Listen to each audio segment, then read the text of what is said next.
আসসালামু আলাইকুম বন্ধুরা, দেখতেই পাচ্ছেন মানুষ মনে হচ্ছে যেন মৌচাকে যেরকম মধুমাক্ষী বসে থাকে সেরকম অবস্থা। মাঠের চারি সাইডে খেলা দেখতে পাওয়ার কোনো চান্সই নেই। আমি হাত উঁচু করে কোনো রকমে ক্যামেরা করছি আপনাদেরকে তুলে দেখানোর জন্য। তারপর মনে হচ্ছে তো আমরা খেলা দেখতেই পাবো না, বাড়ি চলে যেতে হবে। তো ভাবলাম দৃশ্যগুলো আপনাদেরকে একটু তুলে দেখিয়ে যাই। তো একটু দেখতেই থাকুন কি অবস্থা। মৌচাকে যেমন মৌমাছি বসে থাকে, চতুর সাইডে মাঠে মনে হচ্ছে যেন মৌমাছি বসে আছে। তো এখানে মাঠে চলে এসছে সব ড্যান্স পার্টি, মনে হচ্ছে ড্যান্সাররা। তো আমাদেরকে এখন এখান থেকে চলে যেতে হবে, কেন ড্যান্স তো আমরা দেখতে পারবো না।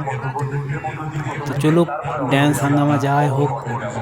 তো এই পর্যন্ত শেষ করছি।